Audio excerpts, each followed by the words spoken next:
Один из самых активных хищников водоема, который отличается высокой скоростью, прочнейшей броней и невероятным аппетитом. Все съедобное моментально разрывается на куски, и даже более крупные и развитые создания нередко попадают к нему на стол. В прожорливости с этим насекомым сравнится лишь его собственная личинка. Привет, друзья! Вы на канале Время с пользой, и герой сегодняшнего выпуска – маленький, но грозный подводный охотник – жук-плавунец. В связи с последними событиями рекомендую подписаться на канал в Яндекс.Дзене, ссылка будет в описании. Семейство плавунцов насчитывает около 4000 видов, которые встречаются почти на всех континентах. Длина самых крупных представителей превышает 4 сантиметра. В Европе наиболее типичным видом является окаймленный плавунец, которого, скорее всего, видел каждый. Ведь эти насекомые встречаются в любых водоемах со стоячей водой, начиная от озер и болот и заканчивая дождевыми лужами. Широкие задние ноги, покрытые волосками, моментально уносят своего обладателя вперед. А с учетом совершенно гладкого обтекаемого тела, он становится одним из самых проворных подводных насекомых. При поддержке неважного зрения и комплекта чувствительных усиков, жук неустанно патрулирует водоем и без раздумий хватает все, что только кажется ему съедобным. Сюда входит икра рыб и лягушек, личинки стрекоз и даже мелкие рыбешки, которые, попадая в цепкие лапы, мгновенно разделываются на мелкие кусочки.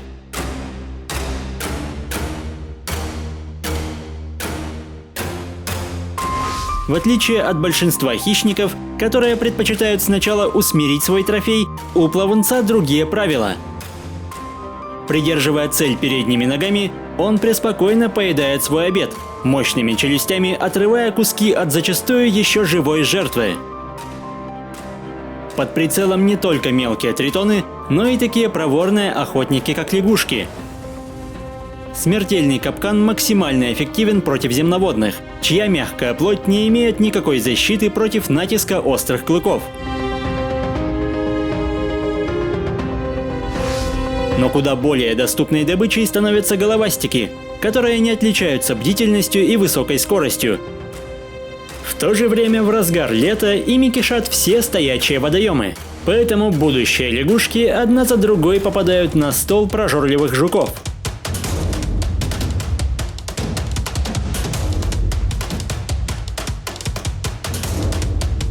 Упавшие насекомые также не задерживаются на водной глади.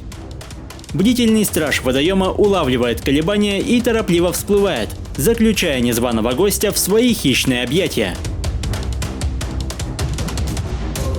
Как и сухопутные соседи, плавунец дышит атмосферным воздухом. Время от времени он вынужден подниматься на поверхность, чтобы обновить свой кислородный баллон, расположенный в полости под крыльями, откуда драгоценный газ разносится по телу сетью трахей. Эти подводные хищники никогда не откажутся и от падали. В любви к свежему и не очень мясу их можно сравнить с пираньями, ведь за довольно короткий срок от доступного источника калорий не остается и следа. Несмотря на размеры, плавунцов вряд ли можно считать легкой добычей. Прочный хитиновый панцирь по зубам далеко не каждому хищнику. Кроме того, защитный арсенал дополняется ядовитыми железами, которые в случае опасности выделяют жидкость, способную испортить аппетит даже самой голодной рыбе. Поэтому, будучи проглоченным, из чужой пасти жук моментально возвращается в свою стихию.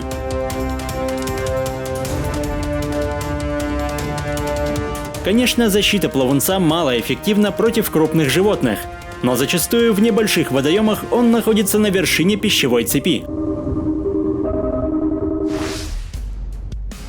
Как и свойственно жукам, плавунец неплохо ползает по земле и умело летает, но он использует крылья лишь в крайнем случае, обычно для путешествия в более перспективный водоем.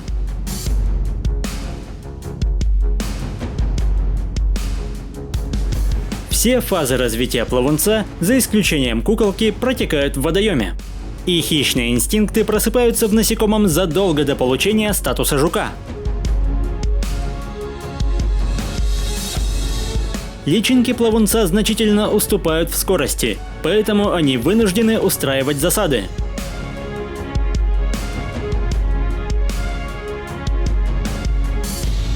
При этом в прожорливости им просто нет равных. Зачастую насекомые выбирают добычу намного крупнее себя, но проворные рыбы редко попадаются в расставленную ловушку. Поэтому куда более популярной закуской становятся все те же головастики. Заключив добычу в огромное серповидное жвало, личинка накачивает ее пищеварительными ферментами, которые превращают внутренности жертвы в однородную питательную массу.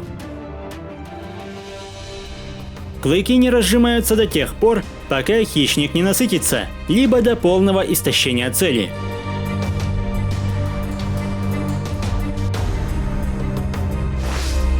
За свои повадки в Америке этих созданий окрестили водяными тиграми. Однако при нехватке пищи личинки совсем не прочь подкрепиться собственными братьями и сестрами. В тесном водоеме нет места слабым.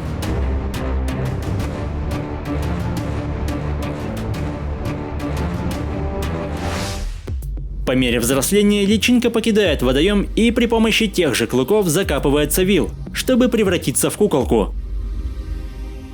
А уже через несколько дней или недель, в зависимости от вида, покидает укрытие в обличии финальной стадии – жука, который поначалу не похож на своих соседей, но уже через пару недель получает привычную окраску. Продолжительность жизни большинства плавунцов не превышает 1 года, но наиболее крупные жуки могут прожить вплоть до 4 лет. Зимой метаболизм этих насекомых снижается до минимума, но даже под толщей льда они успешно пополняют запас кислорода.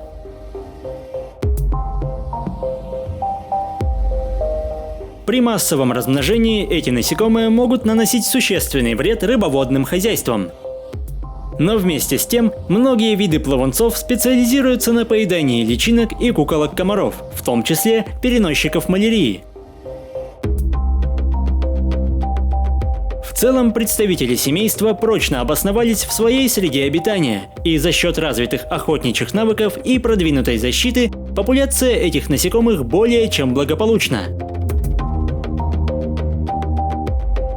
Если выпуск вам понравился, поддержите его лайком, комментируйте, подписывайтесь и проводите время с пользой. До скорого!